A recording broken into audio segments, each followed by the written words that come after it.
আসসালামু আলাইকুম, আমি তোমাদের বড় ভাই রাফি, আইডিয়াল কলেজ এইচএসসি 25 ব্যাচের। তো 27 ব্যাচ নিয়ে আমার একটা ভিডিও বানানোর ইচ্ছা ছিল অনেক আগে থেকে, এবং অনেকেই কমেন্টও করতেছেন যে ভাই 27 ব্যাচ নিয়ে অ্যাটলিস্ট 1-2টা ভিডিও বানায়েন, গাইডলাইন্স ভিডিও আমাদের দরকার। তো 27 ব্যাচ তোমরা যারা আছো, তোমাদের হাতে এখন অনেক সময় আছে, এবং এই সময়টাকে যদি তোমরা ঠিকভাবে ব্যবহার করতে না পারো, তাহলে এই যে তোমরা কলেজ জীবনে যে 1.5 বছর সময় পাবা, এই 1.5 বছর সময়টা হলো তোমাদের খুব ভয়ঙ্করভাবে কাটবে। আর যদি তোমরা মেনে চলো, তাহলে এই 1.5 বছর তোমার সময় হবে খুব ভালো। সেটা কি কি সেটা সম্পর্কে আমি তোমাদের এখন বলবো। সেটা হলো যে অনেকেই তোমরা এখন বিভিন্ন কোর্সে ভর্তি হইতে চাইতেছো, অনেকে 26-এর অনেক মাস্টার ক্লাসে ভর্তি হইতে চাচ্ছ, অনেকে অনেক কোর্সে ভর্তি হচ্ছে যেটা 27-এর এখনো শুরু হয় নাই। তোমরা 26-এর গুলোতে ভর্তি হয়ে একদম মানে তোমাদের, আমি জানি তোমাদের বয়সে আমাদের অনেক কারেন্ট ছিল, এবং কারেন্ট থাকাটাই নর্মাল, এটাতে আমি একদমই মানে কোনো মানে খারাপ আমি বলতেছি না, কিন্তু এই কারেন্টটাই তোমার ডিজাস্টার হয়ে দাঁড়াবে একটা সময় যায়। কারণ মানুষের মোটিভেশন বা কারেন্ট কিন্তু বেশিক্ষণ থাকে না, একটা বোতল ভর্তি এরকম আসবে, ধাপ করে শেষ হয়ে যাবে এবং যখন লাগবে তখন তুমি কিছু করতেও পারবে না। এর জন্যই তোমাদের এটাকে অল্প অল্প করে ব্যবহার করে ইউজ করতে হবে, যাতে এটা কোনো ক্ষতির কারণ না হয়ে দাঁড়ায়। সেটা কি, সেটা এখন তোমাদের হাতে যে সময়, তোমরা এখন এটাকে এনজয় করো, টোটালি এনজয় করো। আমি মানে একদমই তোমাদের বলবো এনজয় করো, এনজয়ের উপরে আর কিছুই করতে জানো না। কারণ এইচএসসি সময়টা এমন যাবে, তোমার খুব স্ট্রেস কাজ করবে, তোমার খুব ইচ্ছা করবে যে একটু যদি ঘুরতে পারতাম কোথাও ভালো হতো, বা একটু সময়টা যদি একটু কাটাইতে পারতাম ভালো হতো, কিন্তু ওই সময় তুমি ওইটা পারবা না করতে। এর জন্য করণীয় কি, এখন ইচ্ছা মতন ঘোরো, যে যে জায়গায় যাইতে চাও, না করতে চাও, যা ইচ্ছা সেগুলো তোমরা করো, সেই সেই জায়গাগুলোতে ঘুরো, লাইফটার একটু এনজয় করো। কিন্তু পড়তে হবে, তার পাশে পড়তে হবে। এখন কোন সাবজেক্টগুলো পড়লে আমরা একটু আগায় থাকতে পারি ভাই, সেটা হলো তোমরা যদি চাও, হ্যাঁ, এবং তোমরা যারা কমার্স নাও, আর্টস নাও, যেটাই নাও না কেন, ইংলিশ, বাংলা, আইসিটি, এই 3টা সাবজেক্ট থাকে।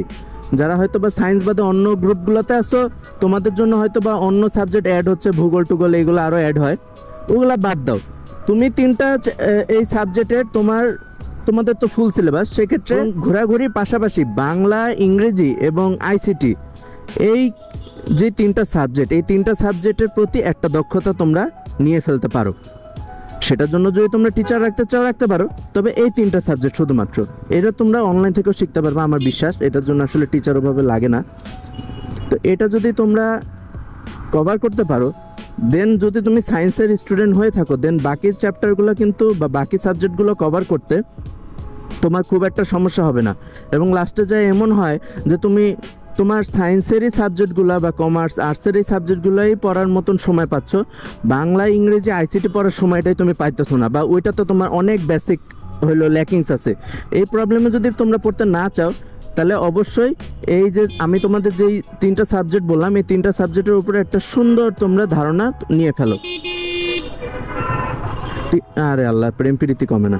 তো 3টা এই সাবজেক্টের উপরে তোমরা সুন্দর একটা ধারণা নিয়ে ফেলবা, যাতে পরে যায় একটা সুন্দর ব্যাকআপ তোমরা দিতে পারো। 26-এর কোনো ব্যাচে তোমাদের ভর্তি হওয়ার কোনো দরকার নাই, 27-এর যেগুলো আসবে সেগুলোতে ভর্তি হইলে ওয়েল এনাফ, ঠিক আছে। কিন্তু 26 বা 25-এর লাস্টের এগুলোতে কোনো ভর্তি হওয়া তোমাদের দরকারই নেই, কারণ এখানে সব হলো রিভিশন বেস ক্লাসেসগুলো হবে বা এক্সামসগুলো হবে, এগুলো তোমাদের এখন দরকারই নেই, তোমাদের আগে বেসিক দরকার। তোমরা এক্সাম ব্যাচে ভর্তি হয়ে তোমাদের কোনো লাভ নাই, ঠিক আছে। এতে উল্টো আরও কারেন্ট তো নষ্ট হবেই হবে, আবার যদি রেজাল্ট খারাপও করো তাহলে ডিমোটিভেট হয়ে পড়বা, ডিমোটিভেট হইলে সব কিছু একদম ভেস্তে যাবে।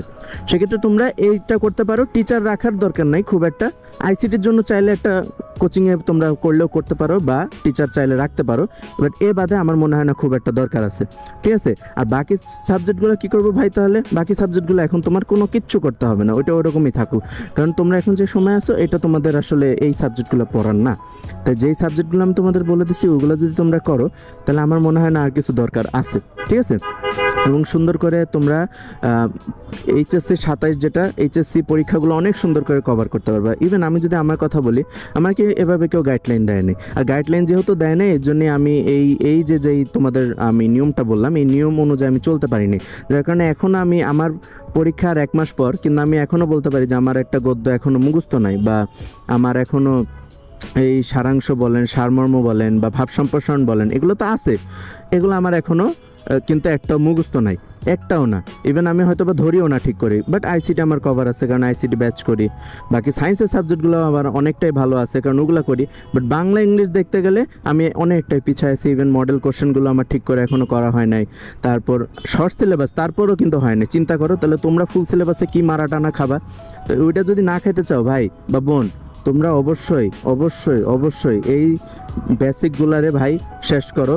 হ্যাঁ, আর যদি তোমরা শুরুই করতে চাও যে না আমাদের প্রচুর কারেন্ট আছে, আমরা সায়েন্সেরগুলো বা কমার্সের আর্টসের যেই সাবজেক্ট আছে সেগুলো আমরা শুরু করবই করব, তাহলে সেগুলোর আগে সূত্র মুখস্থ করো, প্রত্যেক চ্যাপ্টারের সূত্র মুখস্থ করবা।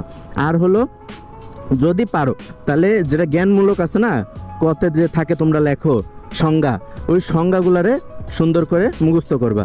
যদি ওগুলো তোমরা মুখস্থ করো, হ্যাঁ, তাহলে তোমরা অনেকটা আগায় যাবো, অনেকটা। আর উপরে দেখছো মেঘাচ্ছন্ন, তার মানে আমি কিন্তু যা বলতেছি সত্যি কথা, মিথ্যা হইলে কিন্তু বৃষ্টি নেমে যেত, যেহেতু এখনো নামে নেই, সত্যিই বলতেছি। তো তোমরা এই জিনিসগুলা বাইরে ভাই মাইনা চলো, ঠিক আছে? অনেক দূর আগাইতে পারবা, তোমাদের জন্য অনেক অনেক শুভকামনা। কিন্তু যদি না মানো তাহলে প্রচুর প্রচুর কান্না করতে হবে, হ্যাঁ। এবং দিন শেষে দেখবা তোমার বাংলা হয় নাই, ইংলিশ হয় নাই, আইসিটি হয় নাই।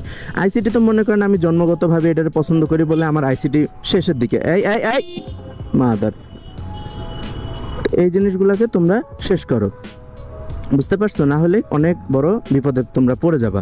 হ্যাঁ, বেসিক সাবজেক্টগুলোরে তোমরা শেষ করে ফেলো ভাইয়েরা আমার, বোনেরা আমার। আর সায়েন্স কমার্স এগুলোরে তোমরা ধীরে সুস্থে শেষ করতে পারবা, ওগুলোতে কোনো সমস্যা নেই, ওগুলোর জন্য এনাফ সময় পাবা তোমরা। আর সময় অনুযায়ী এগুলো করতে হবে।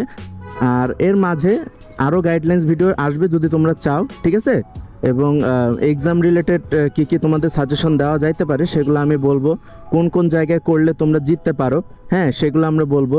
কোন কোন ব্যাচে একদমই ভর্তি হওয়াটাই নিষেধ বলতে পারো, এটাতে ঢুকলে যদি তুমি অন এভারেজ একজন স্টুডেন্ট হয়ে থাকো তোমার জন্য কিচ্ছু আসবে যাবে না, ওইটাও কোনো প্রফিটেবল হবে না। আবার যদি তুমি ভালো স্টুডেন্ট হও তাহলে তোমার জন্য আসবে। এরকম অনেক ধাপে ধাপে আছে যেগুলো তোমরা সিনিয়রের সাজেশন বাদে তোমরা কখনো বুঝতে পারবে না। তো সেগুলো যদি তোমরা চাও ভাই, লিগালি তোমরা এই ভিডিওতে একটা কমেন্ট করো যে ভাই আমি এইচএসসি 27 অ্যান্ড আমি হলো আমি আপনার ভিডিওটা দেখছি, আপনার সাজেশনটা আমি দেখছি, আমি ফলো করবো, ইটসেট্রা ইটসেট্রা। হ্যাঁ, এবং আমি এই কাজগুলো করতে চাচ্ছি, এই জায়গাতে আমি ভর্তি হতে চাচ্ছি, আমার করাটা ঠিক হবে কি না সেটা আমাকে একটু বলেন ভাই। এরকমটা যদি আপনি বলতে পারেন, আপনারা যদি বলতে পারেন, তাহলে আমি অবশ্যই ভিডিও বানাবো, যতই কষ্ট হোক না কেন।